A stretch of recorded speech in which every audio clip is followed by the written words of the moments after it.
सदी के महानायक अमिताभ बच्चन और ब्यूटी क्वीन रेखा की लव स्टोरी के बारे में तो सभी बखूबी जानते हैं। फिल्मी गलियों में एक दौर ऐसा भी रहा था जब अमिताभ बच्चन और रेखा की जोड़ी को लेकर काफी ज्यादा गॉसिप्स हुआ करती थी।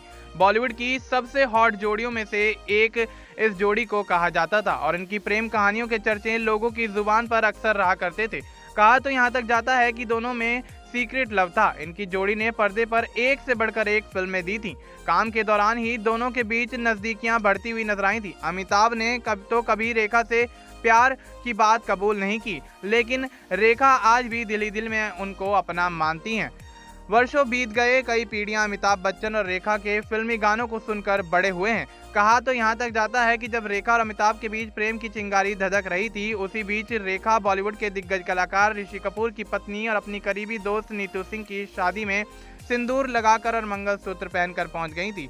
कहा यहाँ तक जाता है कि तब मीडिया में अफवाह फैल गई थी कि रेखा ने अमिताभ बच्चन से शादी कर ली है। हालांकि कई अफवाहों के बाद रेखा ने एक इंटरव्यू के दौरान बताया था कि उस शाम वह सीधे शूटिंग से सेट से कार्यक्रम में पहुंची थी। सिंदूर और मंगलसूत्र उनके किरदार का हिस्सा था और वह उसे उतारना भूल गई थी।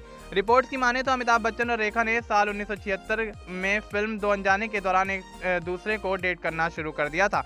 इनकी रियल लाइफ केमिस्ट्री का अंदाजा लोगों को उस वक्त हुआ था जब फिल्म गंगा की सौगंध के सेट पर रेखा के साथ बदसलूकी करने पर अमिताभ ने अपने को स्टार को पर अपना आपा खो दिया था, जिसके बाद ही दोनों को लेकर उड़ती अफवाहों ने सुर्खियां पकड़ ली थी। हालांकि अमिताभ और रेखा ने कभी भी सार्वजनिक तौर से इस बात को कबूल नहीं किया कि वो तो फिल्म सिलसिला के डायरेक्टर यश चोपड़ा ने दोनों के रिलेशनशिप को लेकर खुलासा कर दिया था।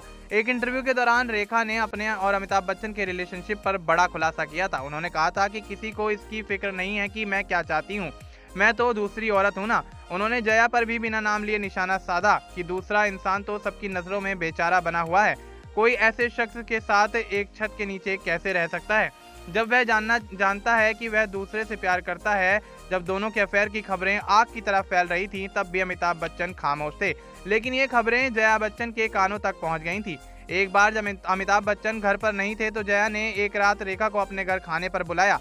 तब रेखा को लगा था कि शायद वह उन्हें खूब खरी खोटी सुनाएंगी, लेकिन रेखा जया के घर पहुंची तो रेखा का खूब आदर सत्कार किया गया, खाना खिलाया गया और घर भी दिखाया गया। जब रेखा वापस जा रही थी तो जया ने उनसे सिर्फ कहा कि मैं अमित को कभी नहीं छोड़ूंगी।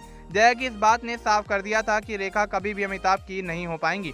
अमिताभ और रेखा ने आखिरी बार सिलसिला फिल्म एक साथ की थी। उसके बाद दोनों ने कभी एक साथ काम नहीं किया और कभी किसी फिल्म के सेट पर एक साथ नजर भी नहीं आए। लोगों का यह कहना है कि सिलसिला फिल्म अमिताभ, रेखा और जया की असल जिंदगी की कहानी है। इस फिल्म के बाद अमिताभ और रेखा के बीच दूरियां बढ़ गई थीं। आज भी दोनों जब कहीं एक साथ दिखते हैं तो एक दूसरे से नजरें चुराते हुए नजर आते हैं। फिलहाल आपका इस मामले को लेकर क्या कुछ कहना है, आप हमें कमेंट बॉक्स में बता सकते हैं। बाकी इसी तरह की लेटेस्ट अपडेट्स के लिए बने रहे नेक्स्ट 9 लाइव के साथ।